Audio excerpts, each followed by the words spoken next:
It's Insights with Latrese.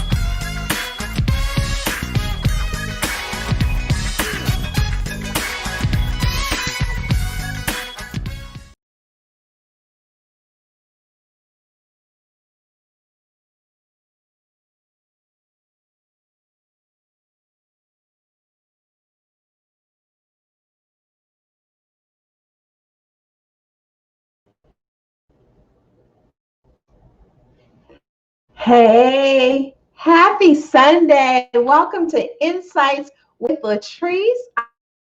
You are here with me. This is a bittersweet day because it's the last episode for this here in a couple of weeks, about a month or so. So I am so excited, but we are definitely going to be back. But this is the last episode at this point in time. So we got a lot to talk about. We got a whole heck of a lot. If you are going to be watching this, or if you are watching this after the broadcast, please put hashtag replay, because I just kind of want to know who's watching. And so if you would do that for me, I love and appreciate that. We just get things started. All right. Well, make sure, and I remind you guys of this all the time, and so you should have already done it. Make sure you download my podcast on any of any of the platforms. Spotify, I think we have Apple, and we have Google. So make sure you go in and do all of that for me. And you can always listen to any of the podcasts, even when we're off for the season, at any time. And I promise you, it will resonate with you. It will provide more information. Sometimes you have to watch or hear something a couple of times to get all the revelation you need. Make sure you're liking, you're sharing, and you're following me on all the different platforms. And so, without further ado, let's get into this, because we have so much to unpack with what's going on in the world. I know at this time, we are about in September, we didn't think we were going to be still dealing with COVID. Hey, Tara. And then we got some entanglements going on, to be quite honest. Hey, Justin and Keith and Randy. Mr. Keith, I'm sorry. And then we got a superhero that we have to talk about and pay our respects to as well. And I have the best person to do this with. She's a friend. She is a mentor. She's a therapist for therapists. That's when you know you bad. When you a therapist for a therapist. How about that? She's an author, and we're going to get into that, as well as national speaker. She is amazing, and she's going to bring some insight, some tools we need to just maintain our wellness. And in this trying time, we have racial divide. So much is going on. I don't know if you feel it, but I'm feeling it. And I am a woman of faith, but it still does not negate the fact that things sometimes are heavy. And so we're going to have her navigate with us through this and give us the tools that are necessary and needed. So without further ado, I have therapist Sharon Lawrence, my friend, my mentor. Welcome to Insights with Latrese. How are you? I am well, Latrese. Thank you so much for having me. I'm excited to be with you Hold tonight. on. Okay. Give me. Can you hear me? Okay, can you hear me? I can. Okay. Yes, I can hear So you. I think Can you there's a hear little delay, but you know what? We're going to work with it. Say something. I don't think I can hear you. me? Testing. Okay.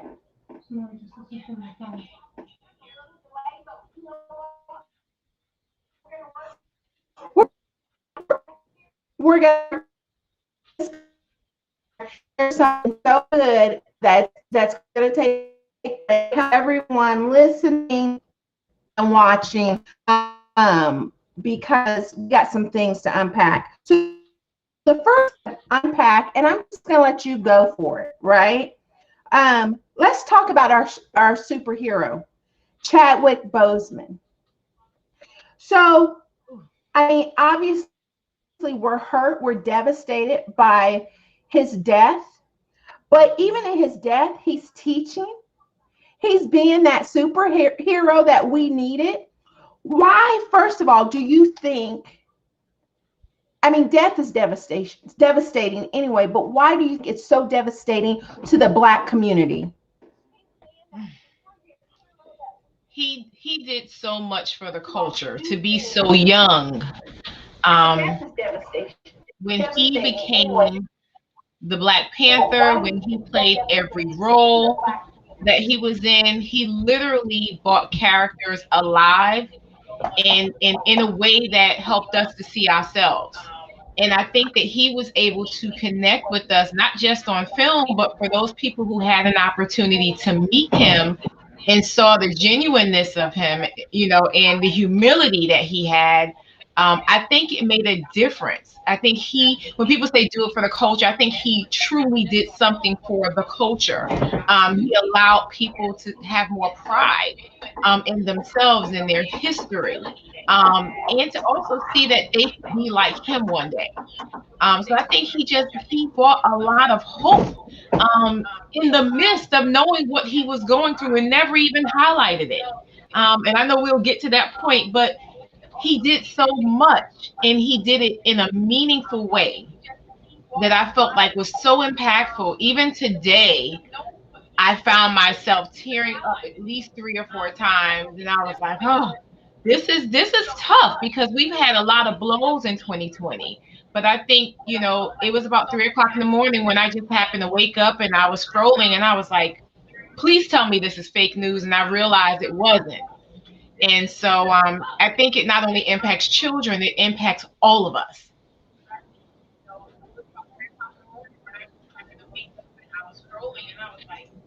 Please tell me this is fake news. And I realized it wasn't. And so I think it not only impacts children, it impacts. Okay, so I have a delay, so I'm sorry, Sharon. We're gonna just work through it, right? So I'm listening. I'm not on the phone talking, y'all. Also, I know you guys who all just joined. What is Latrese doing? Is she on the phone? No. Yes, this technology is just whatever, and so we're gonna work through it. So you made a good point about the fact that the example that he was, to me, he was a connector because you don't know him personally, but you felt like it. Like you felt like it was family that just passed away. Talk to me about a person like that can impact to that degree. He had the ability to instill hope. And when you have someone who is a change agent like that, that sticks with you. Whether it's one encounter or 4 encounters, it doesn't matter. He left an impression. And when people leave an impression on you, that stays. And, I'm talking about whether it's positive or negative, that's the power of an impression. So when something is there, it's set in place. And so everything he did left an impression. And with that being said, when that impression is now disrupted, that's where that grief comes in. That's where that pain comes in. That's where that hurt comes in, because you feel like you know that person and you don't, but they've connected with you. You've been stained by them in a positive way.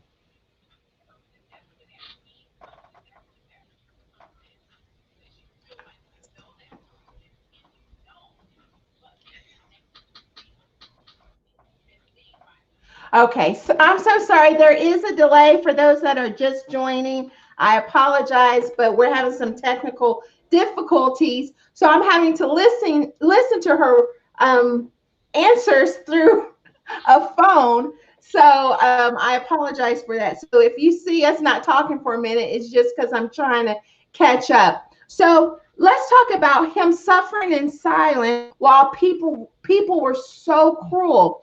The fact that he chose, in my opinion, to stay that superhero because he wanted to make sure that we could still believe.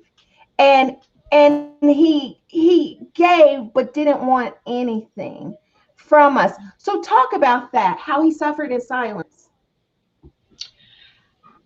You know, it's interesting because people will say he did it in silence, and I don't think he suffered in silence per se, because the people that were connected to him, family, friends, as people were saying, his team, the people that were supposed to be around him were supposed to be around him.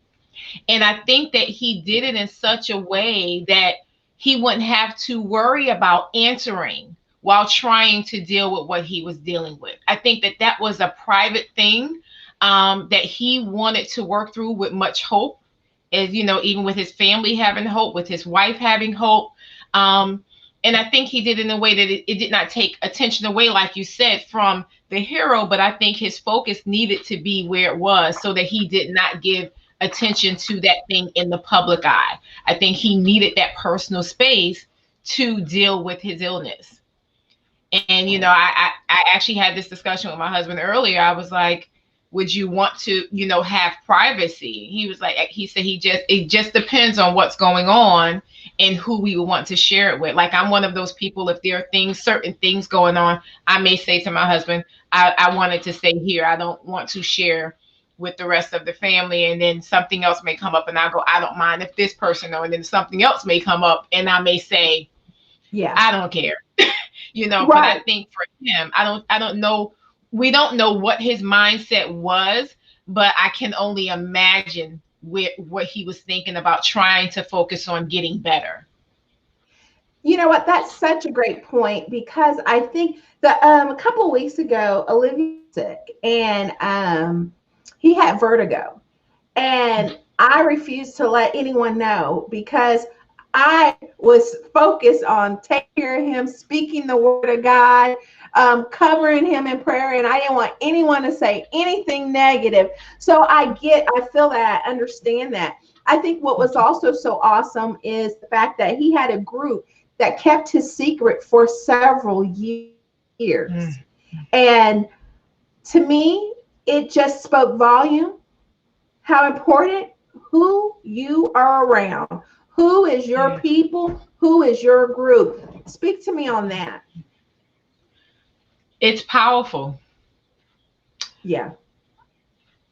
It's just powerful. I said to myself, do I have that? And I thought about it for a minute and I said, I do, but it's a very small number. Probably on one hand, that I can share something and that's exactly where it has stayed for years.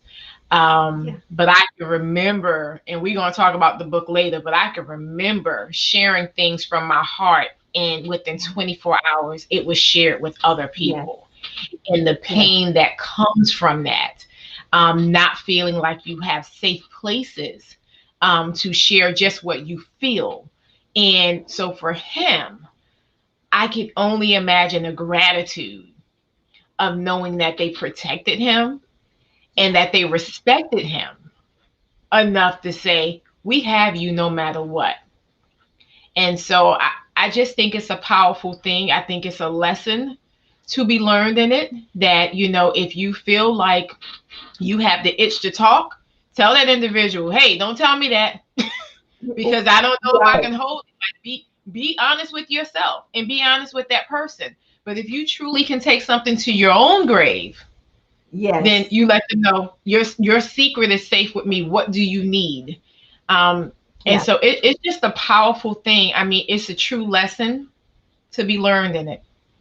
Absolutely. And I know I had to check my group and make sure I had those 3 or 4 that I could tell them absolutely any and everything about me, about my family, and I know it's not going anywhere. And when you have just a couple of them, that's enough, and that's a That's it. blessing. That's That's it. a blessing. I know I was listening to Michelle Obama, our first lady, talk about that in her last podcast about her I think it's three friends, and how important that was, especially during the time she was in the White House, and the things Mhm. that she needed to share. Because as women, that's what we do and what we need, right?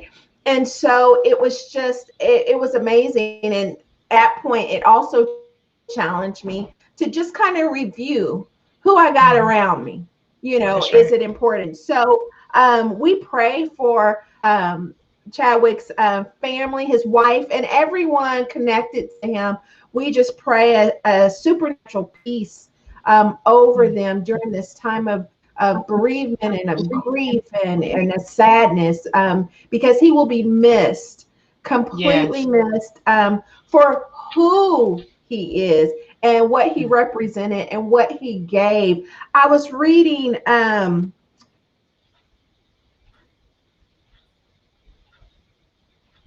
and it talked about, he said something, and I'm definitely paraphrasing, but he said, when it's my time and I'm before God, I want to know that I've emptied all my gifts and talents, that Yes. I don't have anything. And to me, Yes. that's so powerful, that you make sure you make your mark on the earth. You give everything so that you can die empty. To That's me, it. that was just beautiful. To me, that was being a good steward of your gifting, you But you know know? what that says to me, that this is the time where you have to be willing to just let loose. For anybody that wants to be, down on your dreams and discourage you, if it's in your heart and you know God has given it to you, you Yes. have to follow instructions and do it despite what other people may think, because you cannot sit on your gifts and your talents. You Yes. have to use them. You cannot Yes. bury them and just leave them there and think that they're going to do something. No, you have to use them. And so I'm talking to myself, I'm talking to you, I'm talking to your Yeah. listeners. Absolutely. Anything that's on your heart and you know God has ordained it, do it. Yeah. Do it. This is any lesson. And I get it. Some people are saying, well, we didn't even know this guy. I've said that too about other people when they've passed. You're right. But the way 2020 has hit, you start looking at things a little different, whether Yes. you know people or not. And Yes. you look at the Yes. impact, you look at the culture, you look at the fear, you look at everything that's happening. This is really the time, because you don't know when it is your time to depart this place. And so, with that being said, I encourage everyone, don't sit on it. Don't sit on your Yes. gifts. Don't wait for something to just happen. It's not. You have to do the work. Don't sit back and say, I'm just going to have faith. Faith without works is dead. You have to have movement. There must be Yes. action. You have to start moving in order to get Yes. close and to bring that thing to fruition. And so I just wanted to say that as you were, sharing that quote, that I think the Huffington Post shared it. And Yeah. I was just like, wow, wow, Yeah. absolutely powerful. Yeah, I think that just kind of, it hit me when I read Hit that earlier. I mean, it resonated. And then the fact that he had been fired from one of his first jobs because he spoke Mhm. out about the stereotype of the black role that he played, a thug with a mom, a single mom Mhm. who was on heroin. The dad left. Mhm. And, at first they were for him and clapping. And then once he spoke out, they were like, oh, we're going another way. How many of Yep. that? Many of us have dealt with that, Uh-huh. being in, a little bit of TV that I tapped into for about 7 years. That promotion always was coming. It always was, coming, but we went a different way. We went this way, that way. That's why you can't sell your soul. That's right. Moving on. Moving on. Let's talk. Let's talk a little bit as a therapist about this entanglement with Jada And I'm not trying to be in folks' business, but listen, it was out there. And I think coming from a place of what I do, and I was listening to the arguments on both sides.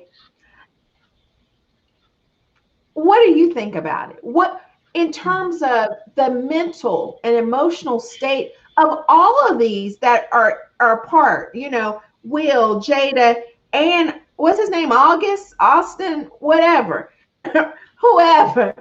I just know that they probably need some mental Forgive me, help. I can't remember his name. Yes. When I heard the statement, I had to kind of go back and kind of look, for more information, because I kept saying, what are they talking about? And when I started getting more information, I said you had three individuals who had a lot of unresolved hurt, disappointment, inability to find themselves, depression, anxiety, all those things were just present. And so, in the therapeutic world, we don't like to say what's wrong with you. We don't like that. We want to say what happened to you, because we understand that a lot of times people's actions are connected to what they have been through. And so I'm not condoning anything that that she did, because I'll tell anybody, I was like, it sounds like it's a little messy over there. But it also tells me that a lot of stuff wasn't dealt with. And when you don't have effective communication going on, when you don't have good conflict resolution skills, and you're just willing to kind of just stay together, you compromise on a lot of stuff. And you make decisions that could do more harm. And I don't, I watch some of the stuff now to kind of just know what's going on a little bit, but I still don't feel like they're in a really solid place. It seems like it is better, but I don't see it as solid. I still see two people trying to really work through their stuff. And then in the midst of that, try to, repair and heal a marriage. They say they're in the best place, but when you watch some of the energy on camera between them, it seems like they are very disconnected. They sit very apart. I heard one camera guy say, you guys can sit closer. It just seemed like something was missing, or there was some anxiety on Will's part to kind of even like was even ready to be on that couch and have that discussion. It just seemed like there was a lot of stuff that we don't know behind the scenes. We know what they share, and it's still a lot that they're going to have to work through. I pray they work through it. Marriage is work, but it's even harder work when you're in the eye of the public, because now you're trying to live up to all of these standards. So I can only imagine what that's like. But I also don't want to imagine. My husband always says we should get a show. I was like, no, I'm good. I'm good. We got enough going on in, California. Are we good? I'm not trying to, because they look for drama, and we're not doing that. I'm okay. Yeah, absolutely. And the thing is, and I say this a lot, and hopefully you can back me up as a therapist. If you don't deal with trauma, it's not going away. No, ma'am. It's gonna manifest somehow, some way. That's with anything.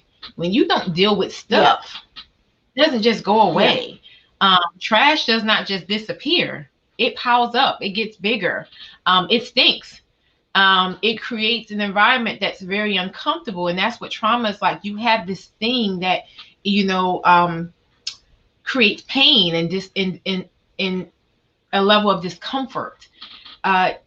It really makes it difficult to function fully in all areas of your life.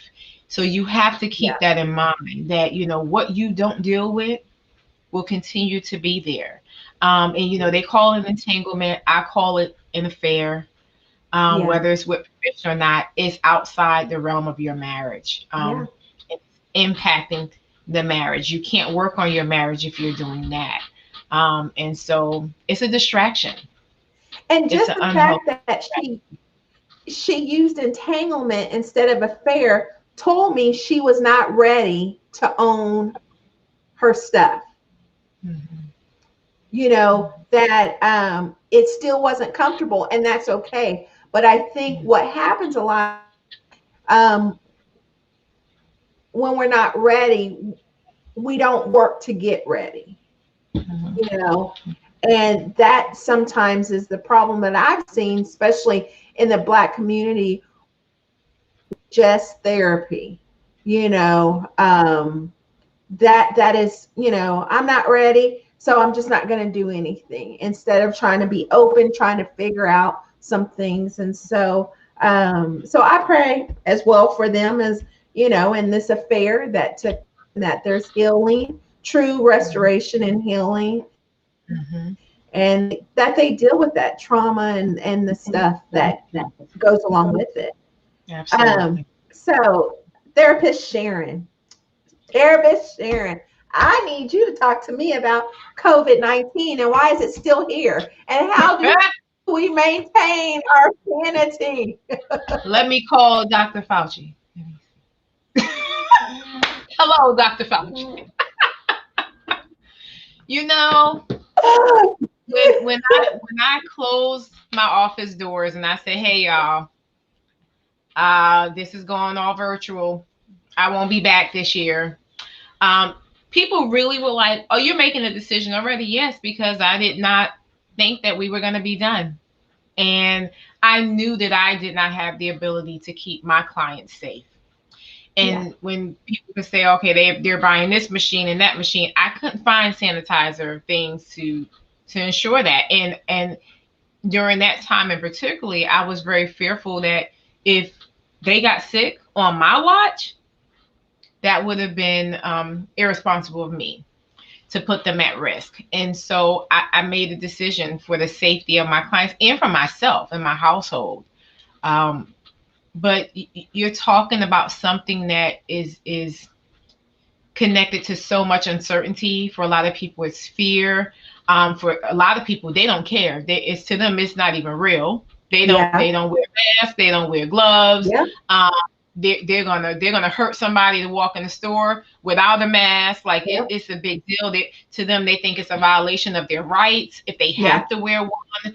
And in this day and age, it's unfortunate because we are probably the only country that's having this major issue when it comes to the ability to do what's right. Right? I'm not talking about third world yeah, countries. I'm talking about countries who have the means, yet our numbers continue yes, to go up. And so yes, I think that we it can get political, it can get spiritual. There are just so many things that are happening right now that I don't know when we will come out of this. I will say that um, for those of us who are doing what's right, I think that it reduces the risk. I think that's why we've been okay for the most part. Granted, there are some people who have still gotten it and they've done everything right. Somewhere it snuck in there. We don't know how. yeah, But I can't say I know for a fact why it's still here, other than to say that we have an administration and we have the CDC. I just don't know about these roadblocks and what's taking so long to get a vaccine and what's yeah, happening with funding, but something's happening.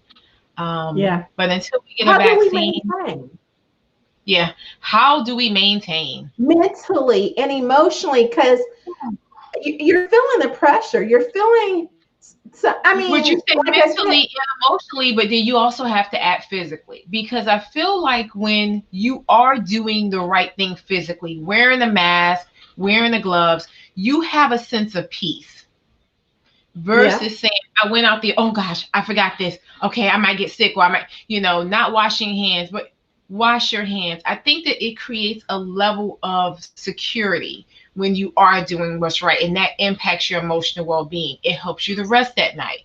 However, you have individuals who have never left their house since March. They have not left because of yeah, fear. They order everything. They may look out the window. You can come and see them, but you're standing out in the street.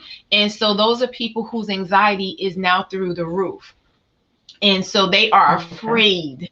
And fear has literally debilitated them. They are disabled or they're mm, crippled from the mind down. They can't function. And so, or when they do something, all of their energy is now thrown onto those around them and the people that love them and who they love. So they feel all that energy now. And then people feel like you're doing too much or you're overreacting. And so then you start to isolate it even more. But I think for all of us, there's a level of depression that has increased. There has been anxiety that has increased. There's been an increase in child abuse, domestic violence. There's been an increase in just divorce filings. There's been an increase in people losing their jobs, having financial situations. There are just so many things. But I will also say this on the flip side of that, COVID has also, because we have to give the positive. Yeah. COVID has also helped, not COVID itself, but the process of isolating and being quarantined has helped families to grow closer together. So they're spending quality times. Pets are looking at their owners like, when are you leaving? We like you. When are you leaving? I'm sure cats are doing that because cats like to get into stuff. So cats are looking like, you've been here every day. What's up? Right. This is my house. You hear too much. And so I think that there are some things, these are ways that you do cope. You find ways to be creative. You find ways to rewrite the narrative, meaning, yes, we're down. We don't want to be locked in the house. We don't want to feel isolated and restrained. However, this is a time of reflection and reset. There are projects that you've been wanting to do at home. Work on those projects with your family. There may be some things you wanted to do individually. Write a book, write an article, contribute to a docuseries, connect with those friends once a week that you've been trying to connect to for months. But now you have the time. Hey, take those naps that you said you didn't like. I'm one of those people. I'm taking more naps. I don't like naps, but I like them now, right? And so, start doing things that help bring joy and peace and allow you to get through your day in a more positive way. But be very productive as much as you can. Get a puppy. I did. But I've been wanting a puppy. And so, but other people, there has been a shortage of puppies. I said this last week on a show I was on, and people didn't know that there actually was a shortage of puppies because this was the time that people were using to finally get pets, and so that they can have time to train them before going back into the office. So if you really want a pet, this is the time to do it because you have the time to commit to training them and connecting with them. But I mean, there's so many things you can do, but be creative, connect, have date night at home, teach the kids how to do laundry. There are so many things you can do. And so I'm not going to, people are acting like it's the end of the world. It's not.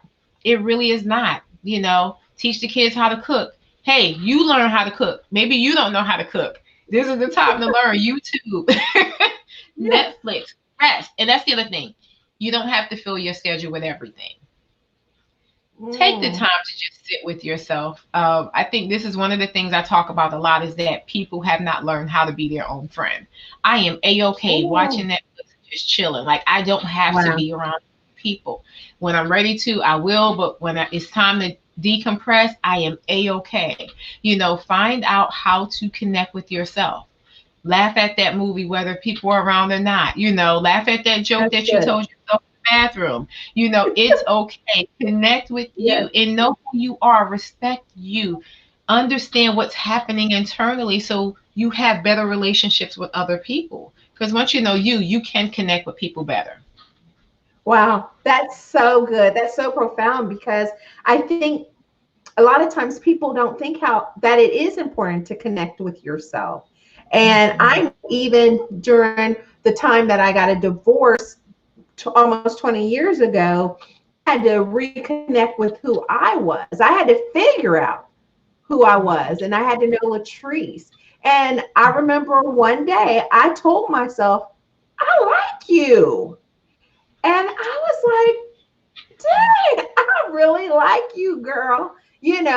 But it was like an eye opener because you think you have to connect with everybody, but you never connect with yourself.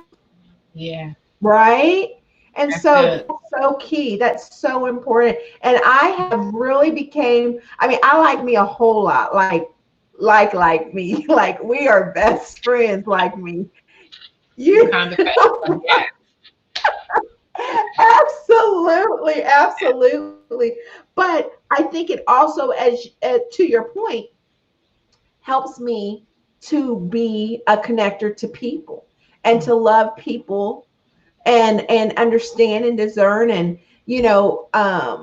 love people in the way they need to be loved because I understand me and I'm continually evolving, right, to be the best version of myself. So it trickles over to my relationship. So that is so key. And I think something that's very important, you mentioned about teach your kids how to cook or teach yourself. My daughter taught herself how to do braid.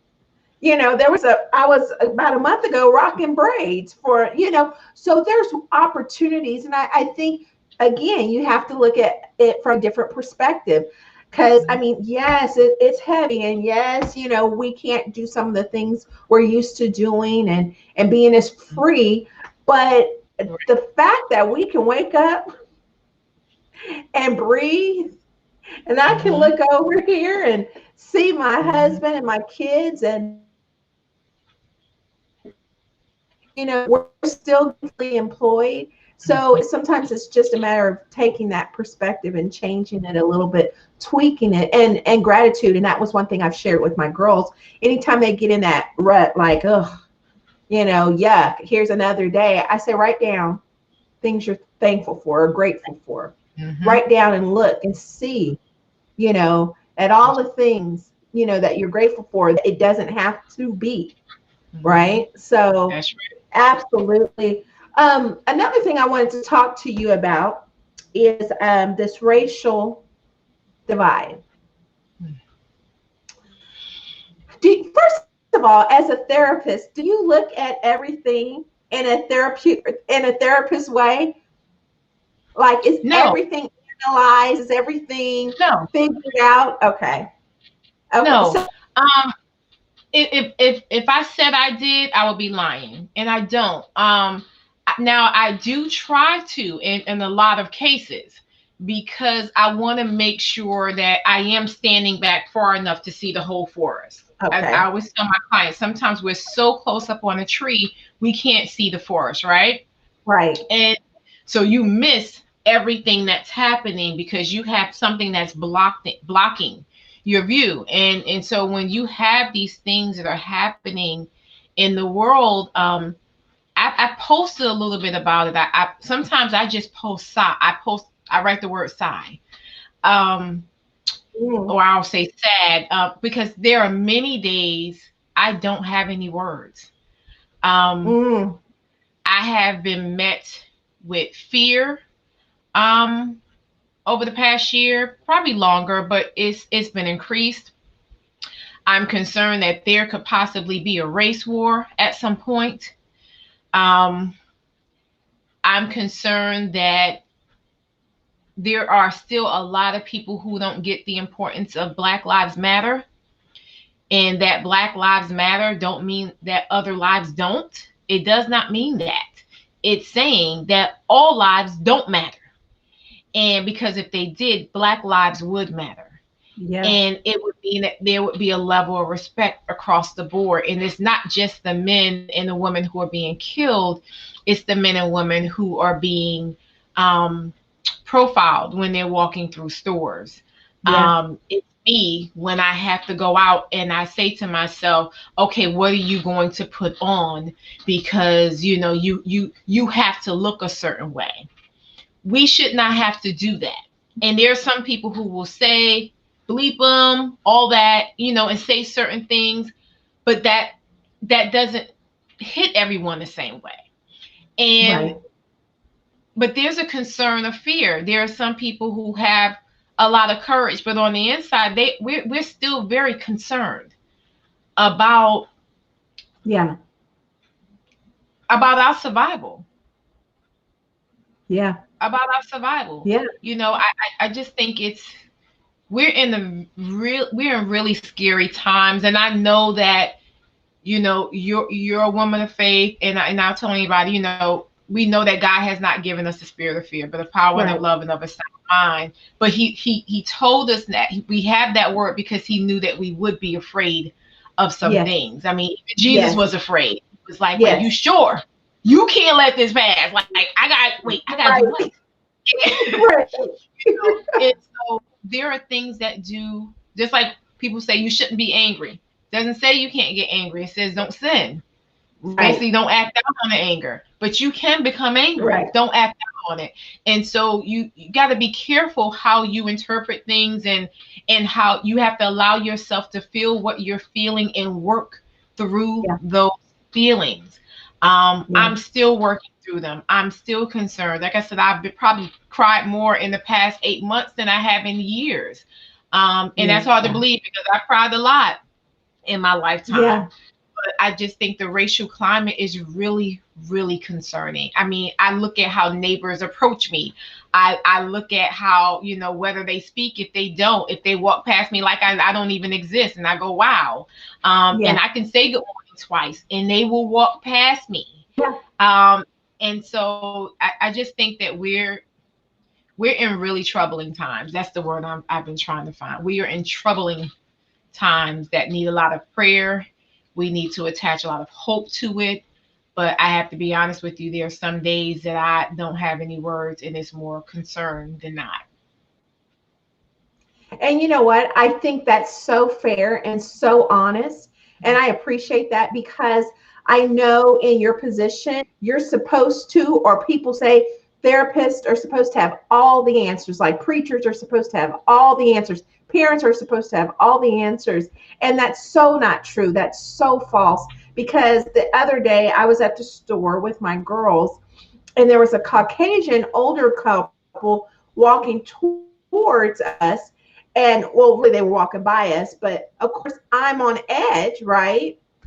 And I see the man who was pretty tall staring hard. So literally, my guard went up like, listen, you don't want this today. I was just like, it's about to be on, because he was staring at my girls. And so I naturally was like, okay, what are you thinking? What are you about to say? What are you about to do?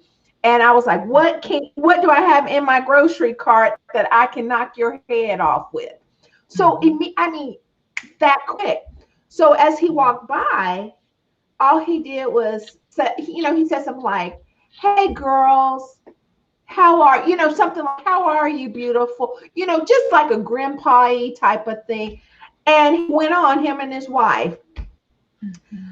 But I said, wow, Treese, you are on edge, because somehow in my view, I thought he was getting ready to come do or say something out of pocket.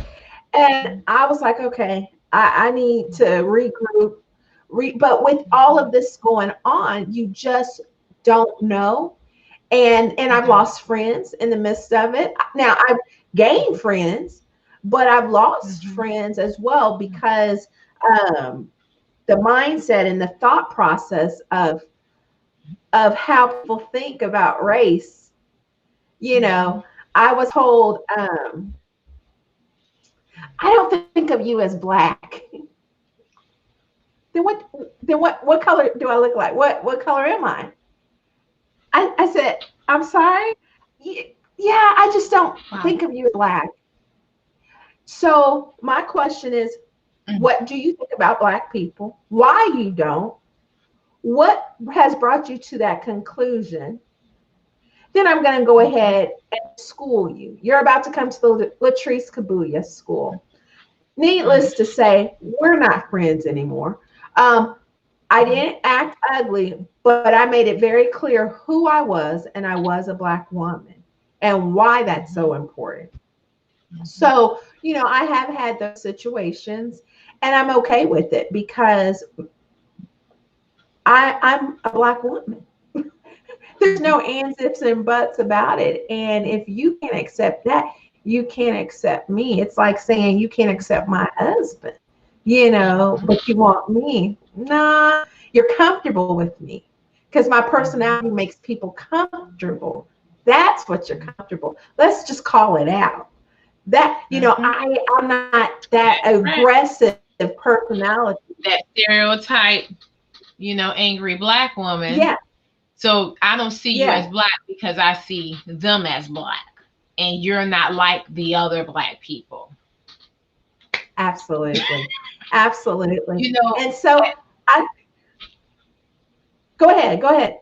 as you were talking, I'm thinking about there's a whole nother side of this though. There's a whole movement of everyone supporting like black owned businesses. And recently, I have been really just trying to tell people, do your research. People say, I understand it's black owned, but do you know what they stand for?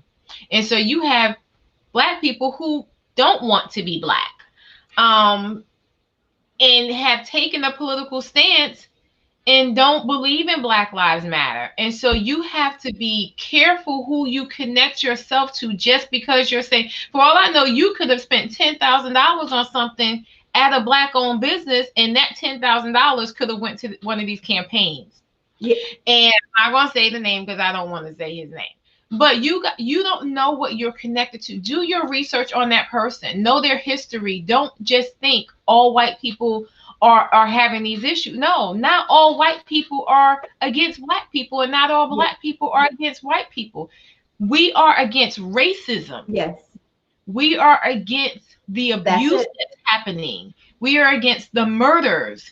So if people understand that, we can go so much further. We are fighting against the injustices that have been around for years. Normally I'm that calm individual, but I think this thing hit me so differently in the past 2 years that I was just like, I had went to, I'm originally from New York City, but I went to school in upstate New York. And, every now and then I have a chance to go back to my alma mater, and I still have friends there. And I went to a predominantly white institution for undergrad. And so I would probably say it was about 9-10% of people of color.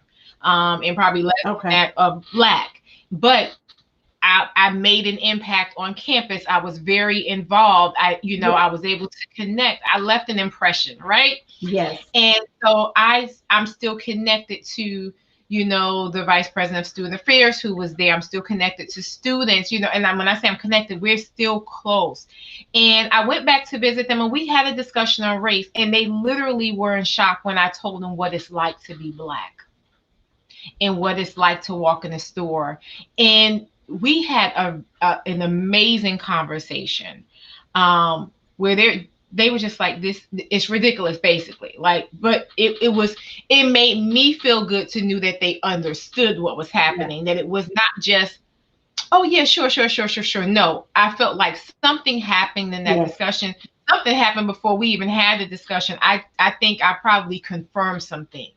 And they were able to see what it's like for me. I was like, with a master's degrees, I have 3 degrees total, and I still feel uncomfortable walking in some establishments because people automatically assume she really doesn't belong here, or she doesn't, until I go to buy something.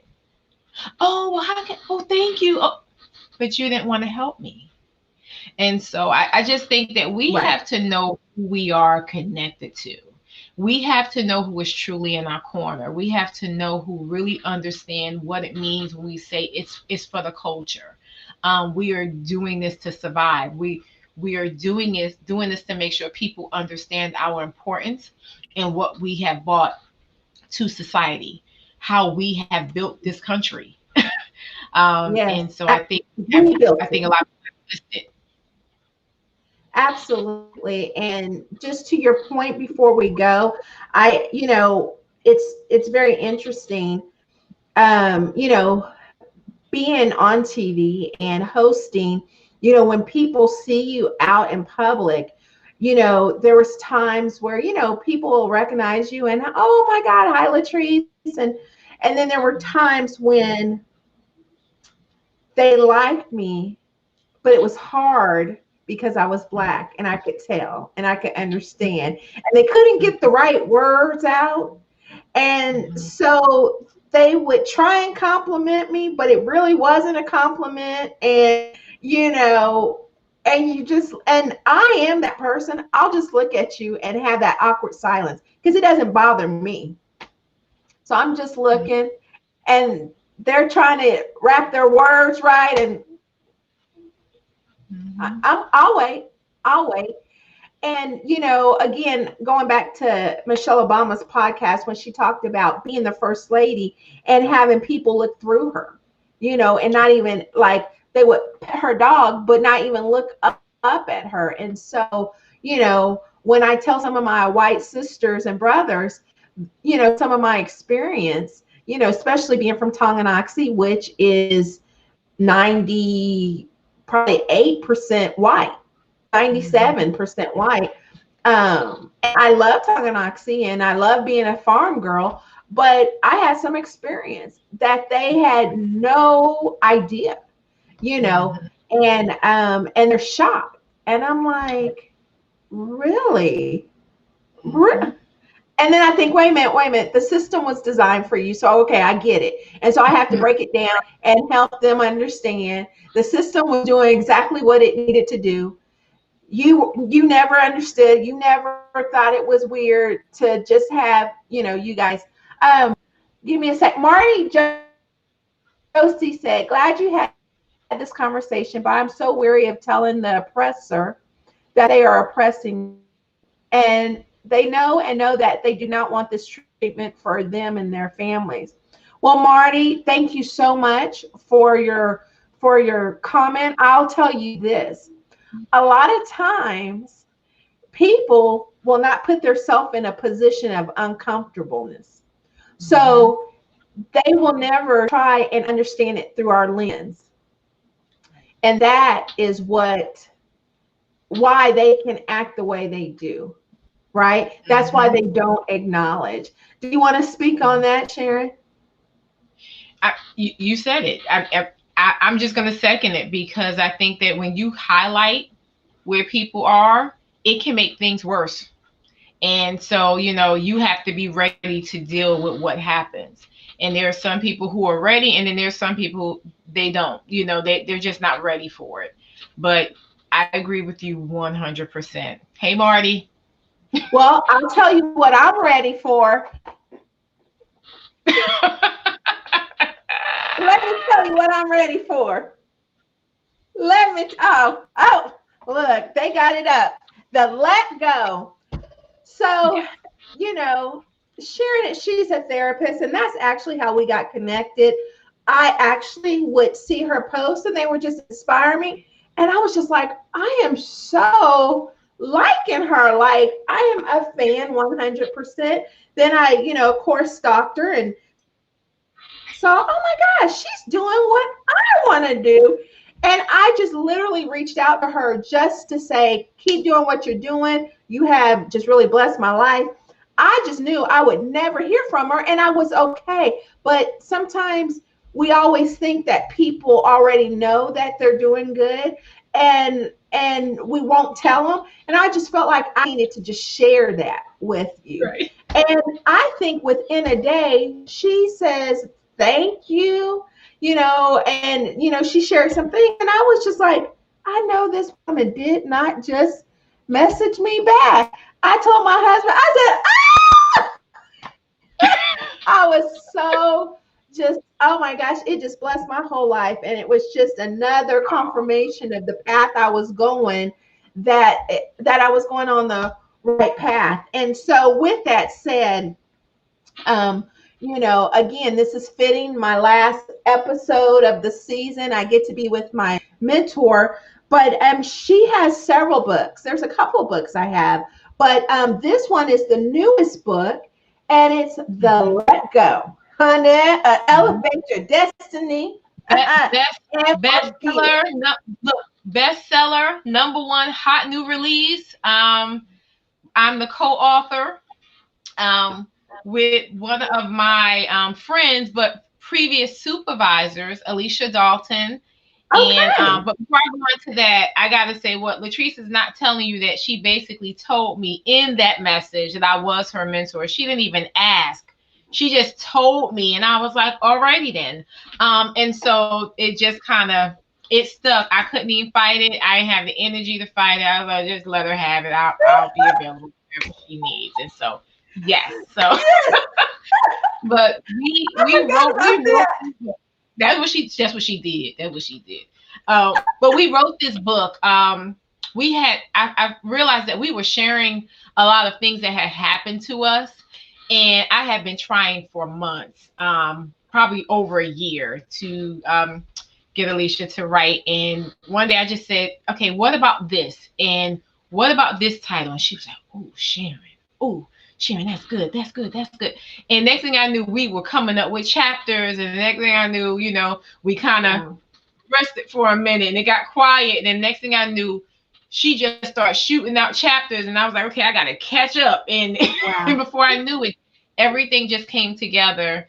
And this book has truly been a blessing to so many women. Yes. Especially in people in general, but primarily women, because there's been so much hurt in the church and families and friendships, things that people have gone through that they had not been able to move forward. And this book speaks to being able to say, I forgive you, but I'm also moving forward. Because people have this mindset that they have to forgive and then resume relationships with people. And that's not true. That's not true. Forgiveness is for you to release. Forgiveness is to release them. And it frees you to do the things that we talked about earlier, that Chadwick Boseman said, that you can use your talents and your gifts without any type of bondage, basically. Past hurt keep you in bondage. You need to be released. And this book talks about moving forward. It's actually interesting, Latrese. One of the last chapters says lights, camera, action. And it speaks to what you do when those lights come on and how to basically walk into your new role. And that, to me, that's so powerful, because I don't think, and this is just a theory, I'm throwing it out, Sharon. Maybe if we were taught correctly how to forgive, we would be more willing to forgive. We were taught, a lot of us, to forgive and resume, and we don't have to, right? And so I think if we really understood how forgiveness works and how it still protects you, right, then we could be more willing to do that. And I think this book will definitely give you the tools necessary. It's going to empower you. It's going to me,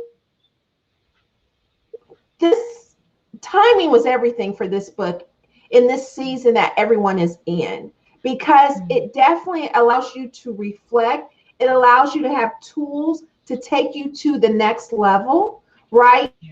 Life and healing, in restoration, in finding and evolving to what? The best version of you. So I recommend, go to Amazon, get this book. I promise you this. When you get this book and you truly read it, and read it when you're quiet, when you're in a real good place, read it. And I bet you're going to call me, text me, and thank me. And then I'm going to ask you for $5 for it. No. I'm just joking. But I will. But I promise you, it's one of those that you will recommend to other people, and you'll go back. And that's another thing. This book is something that you go back to. You don't just read it one time. So yeah.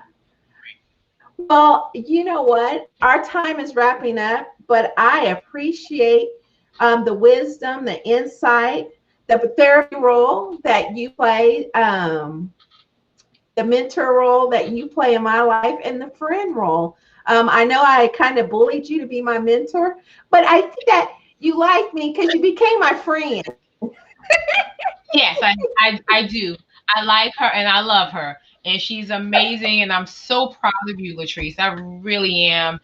There's been a lot of movement on this end, and I didn't have a chance to tell you directly I know I put it in the message, but I am so proud of you. And I'm just excited to see the impact and the impression that you are basically going to stain the world with. Oh, thank you. That means so much to me. I love you, as you know, and I am going to close it out. So if you will hold on tight, let me do my last insight for the season, and we'll talk, we'll chat. All right, guys. As I said earlier, this is the last episode for the season, but we'll be back in a few weeks, about a month or so. So hang tight. You can always go back and listen to my rebroadcast or go to the podcast and listen to them. So not a big deal, right? But we'll be back stronger, better. We are already working on the next season, so it's going to be good. You definitely want to be a part of that. A couple of people I want to thank. I want to thank every guest that I had on. What's so interesting about my guests is that some of them became my friends. You know, they totally, I thought they were just coming on as a guest.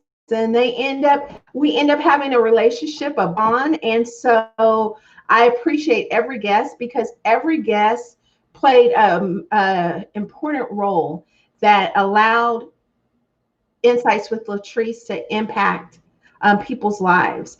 I get texts, emails, calls, messages, guests that come on and how it's changed their marriage, their life, their faith, their relationship. And that is the essence of Insights with Latrese, is the fact that it is impactful. I'm not just doing it just to make you laugh, even though I try and make you laugh. But that is not my only reason to make you laugh. Another person I want to thank is Leia Kabuya, which is my middle child, because she actually is only 16 and produces these shows. So when you see them on YouTube and when you see them on Instagram Live and all the other platforms on my podcast, that's her. That's not me. That's not her father. That is definitely her, and she is tough. She's a bully. And so, but she keeps me on track. And just like we had technical difficulties at the beginning, she had it worked out and kept it going. And so I want to thank her for love. She doesn't have to do that, but she willingly does. So I appreciate her and all her hard work, because she is impacting lives by doing this for me, right? She may not be in the front, but she's in the back taking care of business so that this can go forth for the people. I also want to thank my other girls who give me the creativity, that tell me if my hair looks good or if my makeup is not right, that keep me on point. So I appreciate them and I love them. They give me topics as well. And then, of course, I want to thank Olivier Kabuya, the man, the king, who is my support, who is my rock. When I started Insights with Latrese years ago, and I would go back and forth, consistent, not consistent, he never wavered, that he knew this is what I was supposed to do, part of what I'm called to do, to reach out to the world. And so I thank him for his love, his support, and his beliefs in me. And lastly, I want to thank all of you guys who are either watching me or listening to me. I'm telling you, I appreciate you guys sharing your Sunday evenings with me, and just being a part of it, being a part of the conversation, being a part of when I cry and when I get emotional and when I get compassionate, and just all those good things. I thank you, because if it wasn't for you guys, I couldn't do Insight with Latrese, because I would be talking to myself. So thank you. I appreciate and love you. So for my last insight of the season, I want to be real simple, nothing deep at all. Find that happy place and protect it at all costs. Find that peace and protect it. Take care of yourself first. We are not taught to take care of ourselves. We're taught to nurture everyone else. But I'm you and I'm challenging you to take care of you first so that you can be the best version of you, and then it spills over to the people around you. Another thing, don't limit yourself. And, we talk about do it. Whatever God's called you to do it. Chadwick Boseman is proof of that. He was facing death, right? And he still made sure he's on purpose and calling. And he did not allow it to limit him. So that no that has limited you, just think of how death didn't limit that man. So that no becomes very small. That rejection becomes very small. Because let me tell you why.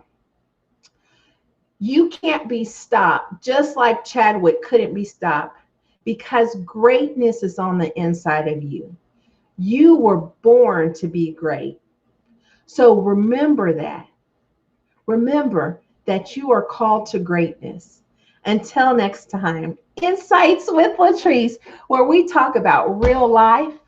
We help you discover the real you so that you can express yourself real good. God bless. Thanks for joining us this week on Insights with Latrese, where we talk about real life, real you, real good. Make sure to subscribe to the show in iTunes, Google Play, Spotify, or your favorite podcast platform so you'll never miss a show. While you're at it, if you find value in the show, we'd appreciate if you simply tell a friend about the show. For more information on how to be a guest or to book Latrese, visit us at www.latresekabuya.com. Be sure to tune in next Sunday as we stream live on Facebook for our next episode.